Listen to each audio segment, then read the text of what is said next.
राधे राधे दोस्तों, आज हम सुनने वाले हैं श्री कृष्णा की दिलचस्प कहानी। कहानियाँ सुनते ही मन में आनंद, संगीत और शरारतों की तस्वीरें उभर आती हैं, है ना? लेकिन इस हंसी मजाक के पीछे हमेशा एक गहरा साया मंडराता रहता था। ये साया था एक राजा का, जो एक भविष्यवाणी से खौफ में जी रहा था। तो चलिए आज इस कमाल की गाथा की परतों को खोलते हैं। और सारी कहानी की जड़ बस ये चंद मनहूस शब्द हैं। राजा कंस, जो कृष्ण के सगे मामा थे, एक भविष्यवाणी के डर में जी रहे थे।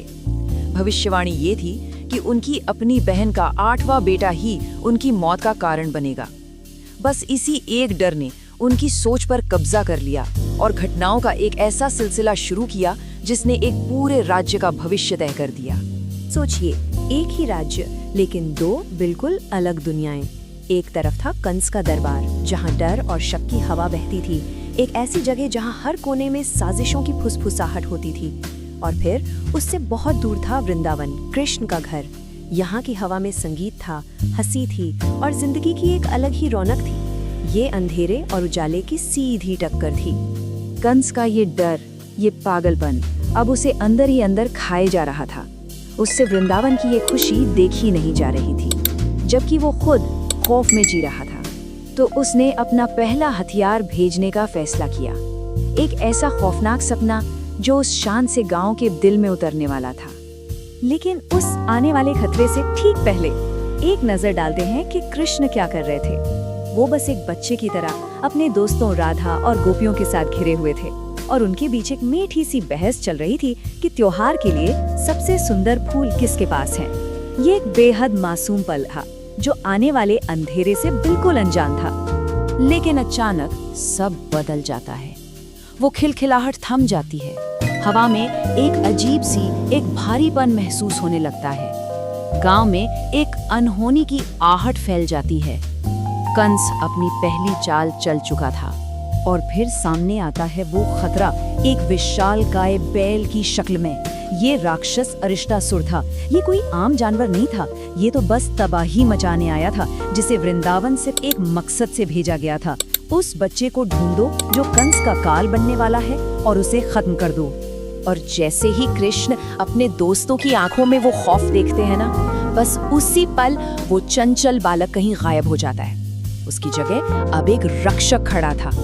कृष्ण अकेले ही उस भयानक जानवर के सामने जा खड़े हुए, और अपनी उम्र से कहीं ज्यादा ताकत से उन्होंने अपनी दिव्य शक्ति का इस्तेमाल करके अपने लोगों को बचा लिया। राक्षस तो मारा गया और वृंदावन भी बच गया, लेकिन कहानी यहीं खत्म नहीं हुई। अरे बल्कि इस जीत के बाद एक ऐसी उलझन सामने आई जिसका हल ताकत से नहीं हो सकता था। अब देखिए, राधा और गोपियां शुक्रगुजार तो थी कि उनकी जान बची, लेकिन उनकी नजर में एक बहुत बड़ी बात हो गई थी। बैल भले ही एक राक्षस था, लेकिन वो एक पवित्र पशु के रूप में था। तो उनके हिसाब से कृष्ण ने गौ हत्या कर दी थी, यानी एक गाय या बैल को मारने का पाप। और इस पाप से शुद्धि के लिए उन्होंने जो मांग रखी वो बहुत बड़ी थी। दुनिया की हर एक पवित्र नदी में स्नान करना होगा। तो ये गौ हत्या है क्या? देखिए, हिंदू परंपरा में इसे सबसे बड़े पापों में से एक माना जाता है। ये सिर्फ किसी जानवर की जान लेना नहीं है, बल्कि एक पवित्र नियम को तोड़ना है, जिसके लिए बहुत गहरी आध्यात्मिक शुद्धि की जरूरत पड़ती है। लेकिन कृष्ण कोई आम इंसान तो थे नहीं कि इतनी लंबी तीर्थ यात्रा पर निकल पड़ते। नदियों तक जाने के बजाय उन्होंने फैसला किया कि नदियां खुद उनके पास आएंगी। अपनी दिव्य इच्छा शक्ति से उन्होंने धरती की हर पवित्र नदी का आह्वान किया, और उन्हें उसी पल वृंदावन में प्रकट होने का आदेश दिया। और उनके बुलाते ही जमीन से एक कुंड उभर आया, जिसमें उन सभी पवित्र नदियों का जल एक साथ मिल गया था। ये कुंड श्याम कुंड के नाम से मशहूर हुआ। अब इस चमत्कार को देखकर राधा और गोपियां भी प्रेरित हुई, और उन्होंने अपना एक अलग कुंड, राधा कुंड बनाया। और आज तक ये दोनों जलाशय भारत के सबसे पवित्र स्थानों में से गिने जाते हैं। अब एक तरफ तो वृंदावन में ये सब चल रहा था, और दूसरी तरफ कंस के महल में बस गुस्सा और बौखलाहट थी। बैल राक्षस की हार की खबर ने उसे पागल कर दिया था। उसने तय कर लिया वो दोबारा हारेगा नहीं। अपने अगले हमले के लिए वो छल और धोखे का सहारा लेगा। इस बार उसने बुलाया बकासुर को, एक ऐसा विशाल राक्षस जो एक सारस का रूप ले सकता था। कंस को इस राक्षस की सबसे बड़ी कमजोरी पता थी, उसका लालच। तो उसने वादा किया कि अगर वो उस बच्चे कृष्ण को निगलने में कामयाब हो गया तो उसे कभी न खत्म होने वाली दावत मिलेगी। और फिर बिना किसी चेतावनी के वो दैत्य सारस आसमान से बिजली की तरह नीचे आया। इससे पहले कि कोई कुछ समझ पाता, उसकी विशाल चोंच खुली और कृष्ण को पूरा का पूरा निगल गई। हर तरफ बस दहशत की चीखें गूंज उठी। एक पल के लिए लगा जैसे वो भविष्यवाणी हमेशा के लिए खामोश कर दी गई थी। लेकिन उस राक्षस ने ये नहीं सोचा था कि उसने किसी बच्चे को नहीं, बल्कि खुद आग को निगल लिया है। सारस के पेट में कृष्ण की दिव्य ऊर्जा एक भट्टी की तरह जलने लगी। गर्मी इतनी बढ़ गई कि राक्षस का दम घुटने लगा और आखिर में उसे कृष्ण को बाहर उगलना ही पड़ा। जैसे ही कृष्ण बाहर आए, खेल खत्म हो चुका था। उन्होंने राक्षस की चोंच के दोनों हिस्सों को पकड़ा और बस एक सूखी टहनी की तरह उसे चीर कर रख दिया। कंस का दूसरा हत्यारा भी मारा जा चुका था। एक बार फिर वृंदावन बच गया। कृष्ण ने सबको बचा लिया। लेकिन जब सब शांत हुआ तो पता चला कि हर कोई इस जीत का जश्न नहीं मना रहा था। एक इंसान के लिए तो शक्ति का ये प्रदर्शन डर की एक और वजह बन गया था। देखिए, कृष्ण के दोस्त तो खुशी से नाच रहे थे।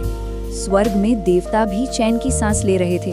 पर उनकी माँ यशोदा, वो ये सब कुछ महसूस नहीं कर पा रही थी। उन्हें कोई दिव्य रक्षक नहीं दिख रहा था।